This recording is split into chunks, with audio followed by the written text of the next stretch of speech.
السلام عليكم ورحمة الله وبركاته. إن الحمد لله نحمده ونستعينه ونستهديه ونستغفره ونتوب إليه ونتوكل عليه ونعوذ بالله من شرور أنفسنا وسيئات أعمالنا. من يهده الله فلا مضل له ومن يضلل فلا هادي له. أشهد أن لا إله إلا الله وحده لا شريك له له الملك وله الحمد وهو على كل شيء قدير ولا حول ولا قوة إلا بالله العلي العظيم. سبحانك لا علم لنا إلا ما علمتنا إنك أنت العليم الحكيم. اللهم صل وسلم وبارك على سيدنا محمد وعلى آل سيدنا محمد كما صليت وسلمت وباركت على سيدنا إبراهيم وعلى آل سيدنا إبراهيم في العالمين إنك حميد مجيد. Amma ba'd. Tuan-tuan, perempuan yang dirahmati dan dikasihi Allah sekalian, kita melihat pada ayat yang ke-30 daripada surah Al-Baqarah, iaitu firman Allah Subhanahu wa taala, A'udzu billahi minasy syaithanir rajim. Wa idz qala rabbuka lil malaikati inni ja'ilun fil ardi khalifah qalu ataj'alu fiha man yufsidu fiha wa yasfiku ad-dima wa nahnu nusabbihu bihamdika wa nuqaddisu lak Qala inni a'lamu ma la ta'lamun. Sadaqallahul azim. Dan ingatlah ketika Tuhanmu berkata kepada para malaikatnya, sesungguhnya aku menjadikan di muka bumi ini seorang khalifah. Lalu mereka pun bertanya kepada Allah Subhanahu wa taala, adakah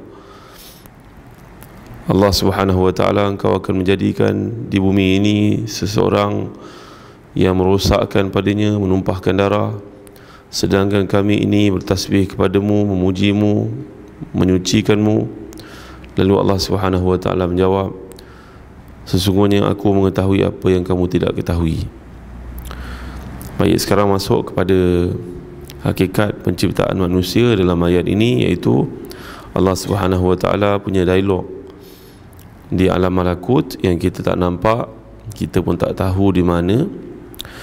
Bahawa Allah SWT berkata kepada para malaikatnya, malaikat ni sebenarnya datang dari perkataan yang merujuk kepada makna utusan, iaitu surat. Jadi malaikat adalah pengutus segala kehendak Allah SWT kepada manusia. Malaikat dalam hadis menggambarkan penciptaannya daripada nur, dan malaikat tidak ada nafsu dalam dirinya. Malaikat adalah satu makhluk Allah SWT yang kerjanya mentaati Allah tanpa mempersoalkan apa pun. Ini berbeza daripada manusia yang diciptakan Allah SWT dari tanah, dan dalamnya ada akal, dalamnya ada nafsu, dan berbanding dengan syaitan yang penciptaannya daripada api, dan dalamnya juga ada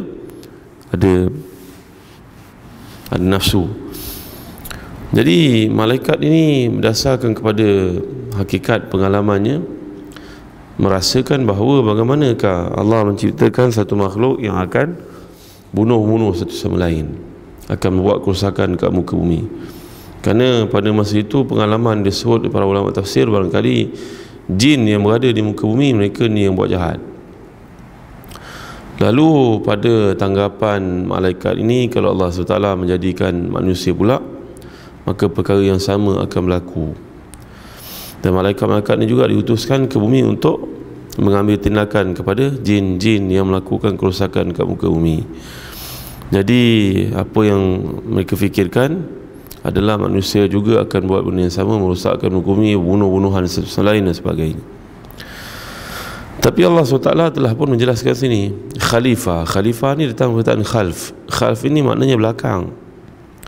Jadi dia dalam konteks yang lebih luas merujuk kepada pengganti. Makna yang datang selepas kita lah pengganti kita lah. Raja ni mati, maka anak diganti. Perdana Menteri ni turun, Perdana Menteri yang baru ganti. Mana dipanggil khalifah? Khalifatullah maknanya menjalankan tugas-tugas yang Allah kehendaki dekat bumi sebagai mewakili Allah SWT sendiri. Jadi ini dipanggil sebagai khalifah. Baik, apabila Nabi SAW wafat, maka Abu Bakar dipanggil sebagai khalifah Rasulullah, pengganti kepada Rasulullah SAW. Bila Abu Bakar pula wafat, Maka Umar dipanggil sebagai Khalifah Rasulullah, pengganti kepada pengganti Rasulullah. Panjang tak? Panjanglah. Nanti Sayyidina Osman pula Khalifah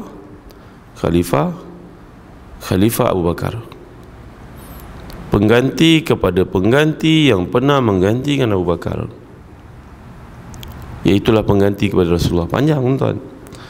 Maka Sayyidina Umar Khattab radhiyallahu anhu, tiba-tiba pada suatu hari seorang memanggilnya dengan nama Amirul Mukminin, pemimpin orang-orang beriman. Dia gembira sangat dengan panggilan tersebut. Lalu selepas daripada beliau gelaran kepada seorang khalifah, dipanggil Amirul Mukminin. Kerana kalau nak panggil khalifah je panjang. Jadi pendeknya khalifah ini merujuk kepada perkataan yang bermaksud pengganti.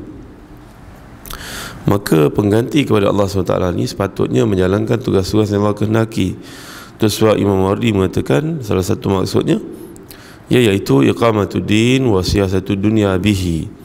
Makna politik ni, tuan-tuan, kepimpinan adalah mendirikan agama dan mentadbir dunia sesuai dengan agama.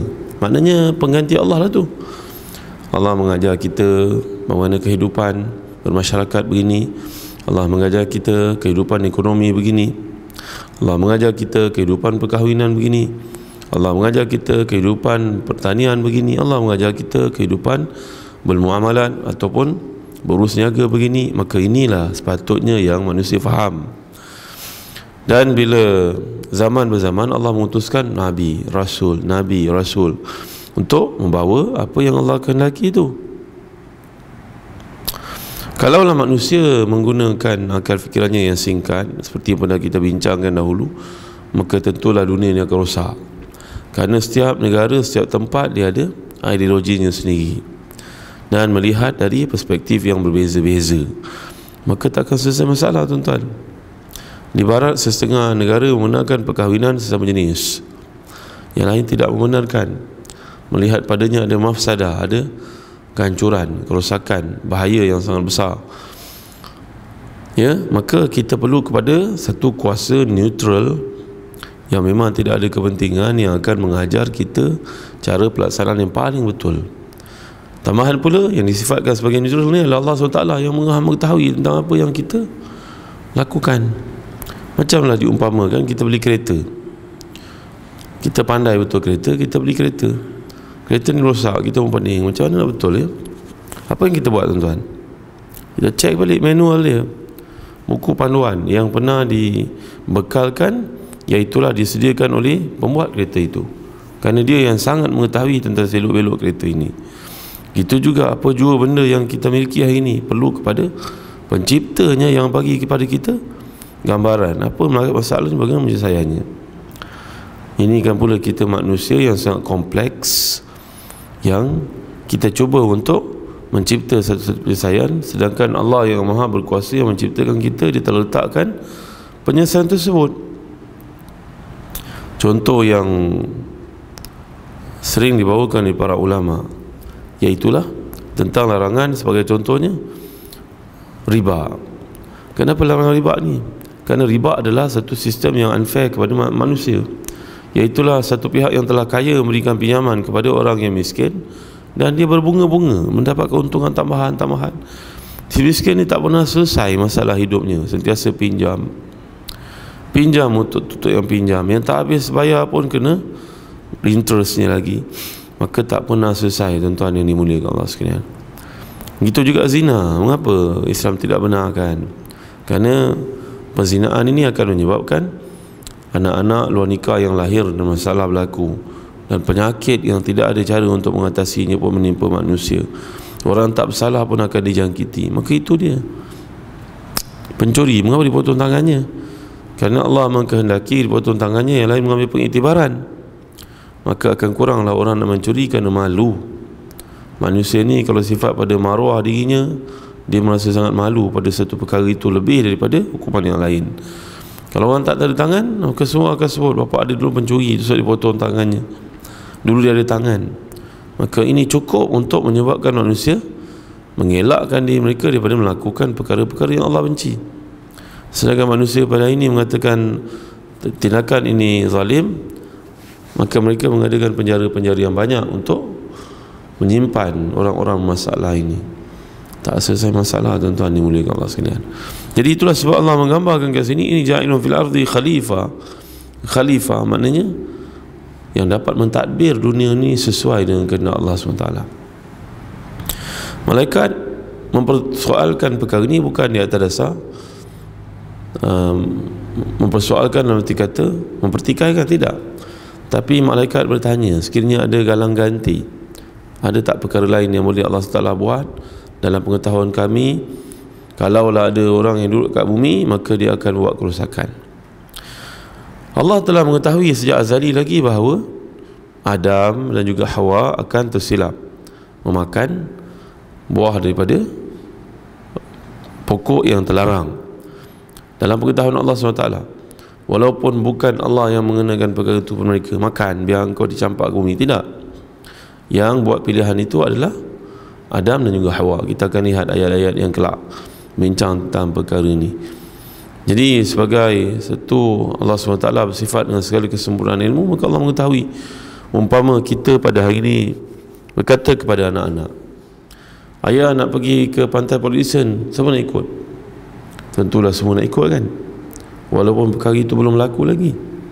Kita dah tahu, anak-anak kita memang kita tahu. Maka Allah SWT tentulah lebih lagi mengetahui bahawa Adam akan makan buah yang terlarang walaupun telah ditegah, dan ia berlaku kerana pilihannya sendiri, bukan paksaan, bukan dalam arti kata satu kewajipan yang dikenakan kepadanya oleh Allah, tidak.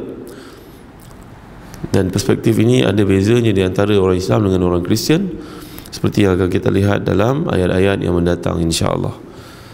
Wallahu alam. Sallallahu ala sayyidina Muhammad wa ala alihi wasallam. Wassalamualaikum warahmatullahi wabarakatuh.